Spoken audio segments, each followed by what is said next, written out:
அனைவருக்கும் வணக்கம். மனிதர்கள்தான் இயற்கையை பார்த்து குறைப்பட்டுக் கொள்கிறார்கள். இறைவா, இயற்கையை என்னை ஏன் படைத்தாய்? எனக்கு எதுக்கு இவ்வளோ குறைகளை வைத்தாய்? அழகில் குறைவாக, உயரத்தில் குறைவாக, படிப்பில் குறைவாக, வசதியில் குறைவாக அப்படின்னு தன்னைத்தானே நொந்துக்கிட்டு இயற்கையை பார்த்தும் கேட்குறாங்க. ஆனால் மற்ற எந்த ஜீவராசிகளும் அப்படி கேட்ட மாதிரி தெரியல.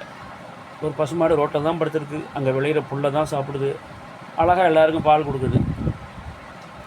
இயற்கையில் வர்ற எந்த இடர்பாடுகளையும் ஃபேஸ் பண்ணி தான் அது வாழுது. மழை பெஞ்சாலும் ஃபேஸ் பண்ணுது, வெயில் வந்தாலும் ஃபேஸ் பண்ணுது, புல் கிடைச்சாலும் ஃபேஸ் பண்ணுது, அதான் எதிர்கொள்ளுது. புல் கிடைக்கலனாலும் அட்ஜஸ்ட் பண்ணி வாழுது. தெருவோரமாக வாழ்கிற நாய்கள் இருக்குது பார்த்தீங்களா, அந்த நாய்களும் அப்படி தான். வீட்டுக்குள்ளே வாழ்கிற நாய்கள் ராஜபோகத்தில் வாழுது. தெருவில் வாழ்கிற நாய்கள் அது யாரை பார்த்தும் குறைப்பட்டுட்டு தெரியல. அந்த தெருவில் என்ன கிடைக்கிது, யார் என்ன போடுறாங்களோ, இயற்கையாக என்ன பொருள் மாட்டுது. மிஞ்சி போனால் கறி கடை, கோழி கடையை வெட்டினவங்க பண்ணால் அந்த தூக்கி எறிகிற குப்பையை ஒன்று தான் வாழுது. அதுவும் இயற்கையை பார்த்து நொந்த மாதிரி தெரியல, இயற்கையிட்ட அப்படியே வருத்தப்பட்ட மாதிரி தெரியல. அது வாழ்க்கையை அது வாழ்ந்துக்கிட்டு தான் இருக்குது. பறவைகளும் அப்படி தான். அறிவில் குறைந்த படைப்புகள், பறவைகள், மிருகங்கள் எதுவாக இருந்தாலும் அது இயற்கையை பார்த்தோ இறைவனை பார்த்தோ நொந்துக்கிட்டதில்லை. அது தன்முனைப்போட என்ன கிடைக்குதோ அதை வச்சுக்கிட்டு அதில் ஒரு திருப்தி அடைஞ்சிக்கிட்டு அதை விட அதிகமாக தேடுறதுக்கு என்ன வழின்னு பார்த்து அந்த வழியில் போயிட்டு அது வாழ்வு சந்தோஷமாக வாழ்ந்துட்டு இருக்க மாதிரி தான் தெரியுது. ஒரு மாடு ரோட்டில் போனாலும் அது அங்கே அது காலில் போயிட்டு ஏதோ ஒரு வண்டி மோதினா கூட அது பாட்டுக்கு அந்த ஒரு கால் அப்படி ஒரு மாதிரி ஆனால் கூட அதையும் இழுத்துக்கிட்டு போய் சாப்பிட்டுட்டு நமக்கு பால் கொடுத்துக்கிட்டு தான் இருக்குது.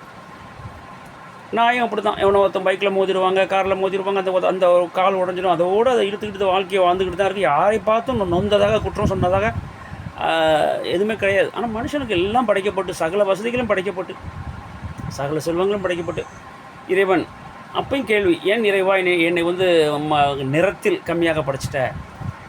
ஏன் இறைவா என்னை அறிவில் கம்மியாக படைச்சிட்ட? செல்வத்தில் கம்மியாக படைச்சிட்ட? என் ஹைட்டை குறைச்சிட்ட?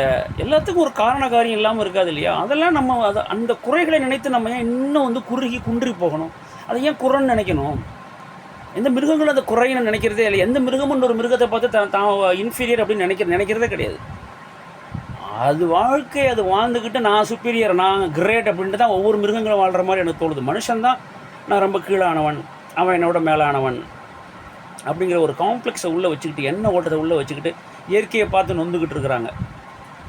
இயற்கையை பார்த்து நீங்கள் நொந்துக்கிறத விட உங்கள்கிட்ட எது இருக்குது எது இல்லை, இல்லாததை தேடுறதுக்கு இல்லை என்று குறைப்பட்டு கொள்வதை விட இல்லாததை மறந்து இருக்கிறதுல நம்ம நிறைவு கொண்டு நம்மள்ட்ட இல்லாததை அடையிறதுக்கு முயற்சி பண்ணால் என்ன? உலகத்தை பொறுத்த வரைக்கும் ஏதோ ஒரு வாழ்கிறதுக்கு நம்ம ஒன்றை செய்து அப்படியே மேல் நோக்கி வரணும்.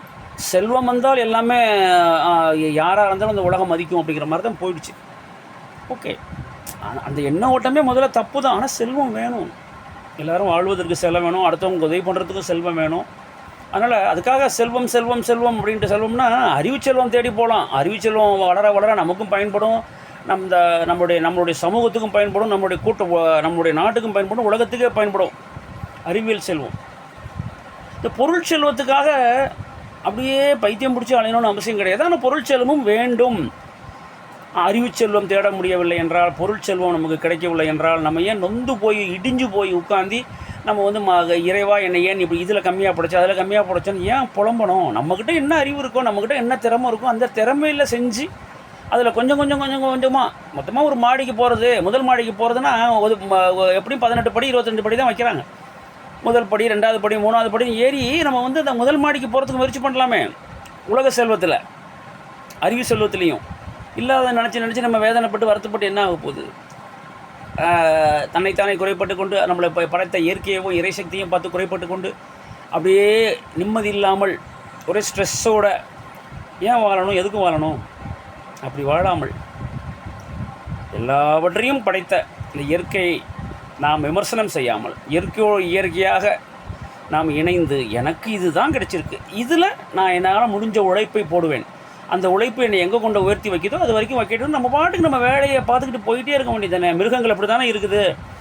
நம்ம வளர்க்குற பசுமாடாக இருக்கலாம், மிருகங்களாக இருக்கலாம், நம்ம சாப்பாடு போடலாம், அது போட்டு தெருவில் ஏஞ்சி மேய ஆரம்பிச்சிருக்கோம். வாழைப்பழத்தோல், அங்கங்கே கிடைக்கிற வைக்கல், புல், ஏதோ தலைகள் இலைத்தலைகள். ஆனால் இயற்கையும் இறைவனையும் பார்த்து அது குறைபடுறதே கிடையாது. நாயும் அப்படி தான், எல்லா மிருகங்களும் அப்படி தான் இருக்கிறப்ப, அறிவில் குறைந்த அந்த ஜீவராசிகள் அப்படி இருக்கிறப்ப, 6 அறிவு படைத்த நாம் 7வது அறிவை நோக்கி போகக்கூடிய திறமை கூட கொண்ட நாம் ஏன் இயற்கையை பார்த்து நம்ம குறை சொல்லணும்? அப்படியே நம்ம நிம்மதி இல்லாமல் அலையணும். ஆகவே நமக்கு என்னவோ அது நமக்கு கிடைக்கும். தம்மை நம்மளே குறைப்பட்டு கொள்ளாமல், அந்த இயற்கையும் குறை சொல்லாமல், நமக்கு தெரிஞ்சதை செஞ்சு வாழ்வில் வெற்றியடைகிற எல்லா வழியும் பார்ப்போம். சரியா? அடுத்த வீடியோவில் பார்க்கலாம். வாழ்க.